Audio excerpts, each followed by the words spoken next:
trazer aqui a grande participação especial da Amora. Olha que ela está aqui no meu colo. E por que eu trouxe a Amora aqui? Por que eu quis mostrar a Amora aqui no vídeo? Olha só, vai ficar famosa a Amora.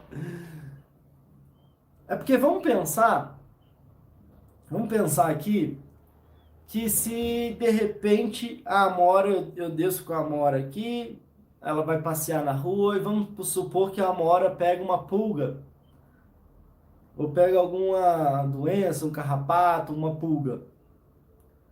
Ou queria que pensasse, talvez vocês tenham um bichinho de estimação, uma bichinha de estimação, um cachorrinho, um gatinho, alguma coisa assim. Imagine que seu bichinho de estimação pegue uma pulga. Como é que faz sentido para algum de vocês que para a gente matar a pulga aqui da Amora, a gente mate a Amora? É até pesado falar isso, dá até uma dor no coração falar isso, e provavelmente vocês devem sentir também. Se vocês têm um bichinho de estimação, ou se vocês se imaginarem tendo um bichinho de estimação, se vocês já tiveram um bichinho de estimação, pensarem para matar a pulga, matar o cachorro junto, seria um horror, não seria? Seria algo que não tem como a gente conceber e nem imaginar. Por que eu estou falando isso? Por que eu quis trazer a Amora? Professor, psiquiatra, o criador da terapia comunitária integrativa, o professor Adalberto Barreto, ele traz uma fala que é como é que a gente mata a pulga sem matar o cachorro junto? Como é que a gente lida, então, com o sofrimento, com a dor, com a angústia, sem que para isso a gente precise tirar a nossa própria vida? E se por acaso, e eu tenho certeza que você ao pensar nisso achou uma ideia absurda, de acabar com a vida de um bichinho de estimação para lidar com um adoecimento, ou um problema, ou um bicho, uma pulga, muito menos tirar a nossa vida, talvez seja na mesma linha ou pior, né? Então, o grande desafio aqui com esse episódio é como é que a gente, como diz o Adalberto Barreto, como é que a gente pode matar a pulga sem matar o cachorro junto.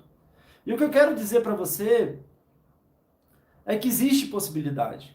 E existe possibilidade, não estou falando da boca para fora, estou falando de acompanhar muita gente, de ter, de alguma forma, atendido muitas pessoas que descobriram uma nova saída, descobriram uma nova forma de lidar com a dificuldade, lidar com a pulga, sem que para isso precisasse tirar a própria vida. É claro que, sinceramente aqui falando, quando uma pessoa de verdade quer tirar a própria vida, é difícil que alguém consiga impedi-la.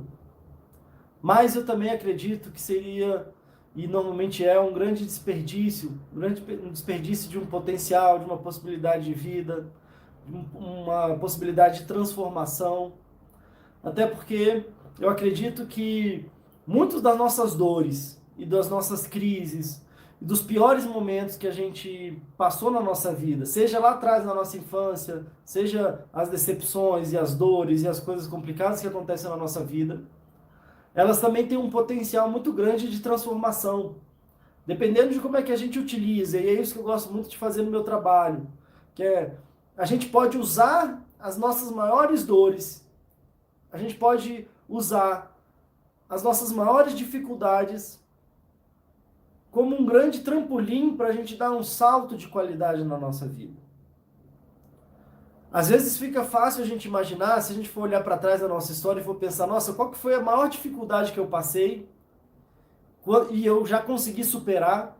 O que eu aprendi? Quando eu penso, qual que foi a maior dificuldade que eu passei na vida que eu já consegui superar?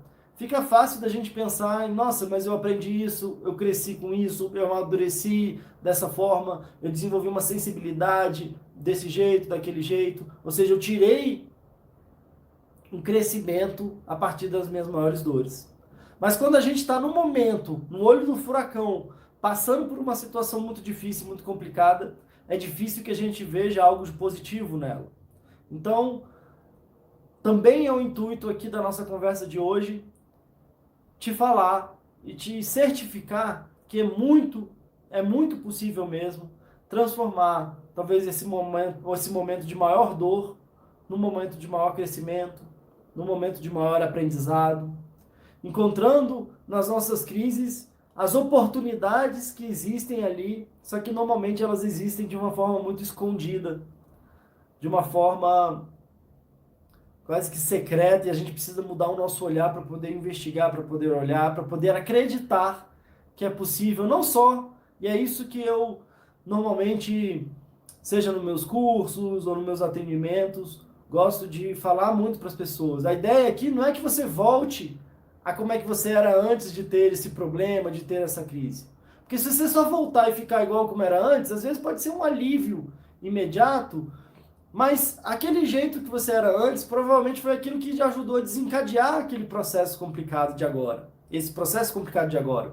Então a ideia não é que a gente volte para como era antes, mas pelo contrário, que a gente inclusive supere o que era antes, ou melhore ainda mais do que era antes.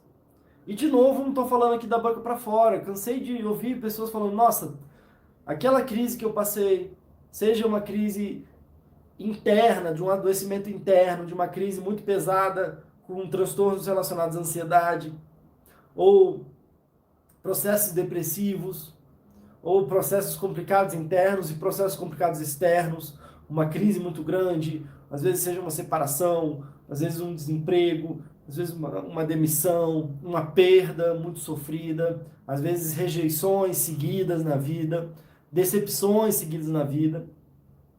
Muita gente, como eu disse, já ouvi falar que, nossa, aquilo que eu passei eu não desejo para o meu pior inimigo. Mas também, por outro lado, se não fosse aquilo que eu passei, eu não seria a pessoa que eu sou hoje. E hoje eu percebo que a minha vida é melhor do que antes daquele problema ter estourado, daquela situação ter acontecido. Então, o que eu desejo para vocês, e quero levantar primeiro essa esperança, esse campo de possibilidades, é que é realmente e é de fato muito possível que a gente consiga, inclusive, utilizar as nossas maiores dores, as nossas maiores dificuldades, como eu disse, um trampolim para que a gente dê um salto de qualidade na nossa vida e que a gente consiga olhar para trás e, surpreendentemente, agradecer de alguma forma por a gente ter passado por aquelas situações complicadas. Porque se não fossem por elas, a gente não teria crescido, amadurecido e resolvido certas coisas que talvez fossem nós que a gente estava carregando na nossa vida, mesmo sem saber, às vezes desde a nossa infância. Nós que a gente traz, de repente, para a nossa família ou da nossa família de forma transgeracional e que de algum jeito aquilo vai se repetindo.